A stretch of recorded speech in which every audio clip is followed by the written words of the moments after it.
When I initially saw him, it was for a cochlear implant evaluation.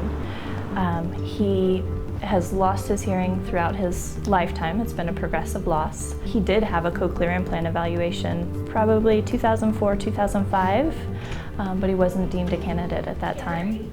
And then when I saw him again in 2010, it was time to talk more seriously about that.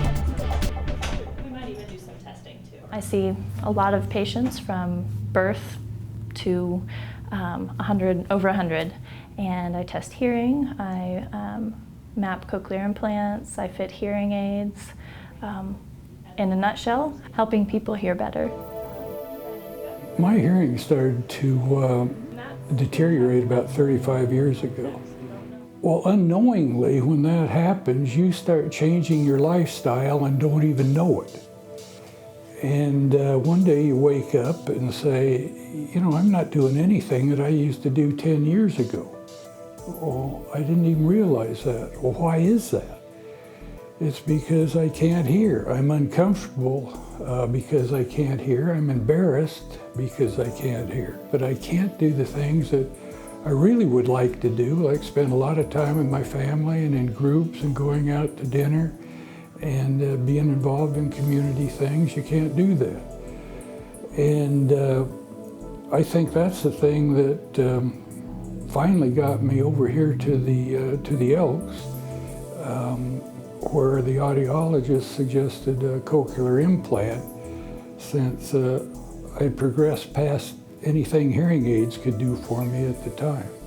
And by coming to the Elks and by getting with a really qualified audiologist, I found out that what I should expect. And I'll tell you, you know, I've got a cochlear implant. It's not as good as a real ear, but it's almost as good as a real ear. And I can hear better than almost anyone now.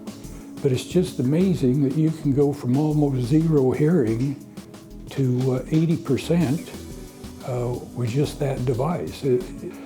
But I couldn't be happier now, because I can go to plays and movies, and I can watch television without the closed caption. I just called the Elks and asked for an appointment, and they just happened to put me with Alison. She really listens to me, and I think that she's just as thrilled about my progress as I am. And I remember the day that I came over here and they activated the device, and I was just kind of wide-eyed and wondering what was going to go on. I knew I could hear a little bit better, but she had the biggest smile on her face. In that first appointment, even though it doesn't sound good to them, I know it's working and I know they're going to get there. The second most rewarding point is when I actually test their hearing and we compare their pre-implant scores to their post-implant scores, and seeing the reaction on their face when they realize, oh wow, this is a big difference. There was nothing in this whole about 6-month process that I was surprised about, because she told me what to expect and what we were going to do next. And any questions my wife or I had were quickly answered, and I just couldn't be more happy.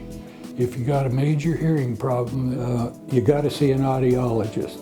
The ones that have all those initials after their name, that's the ones that you want to see.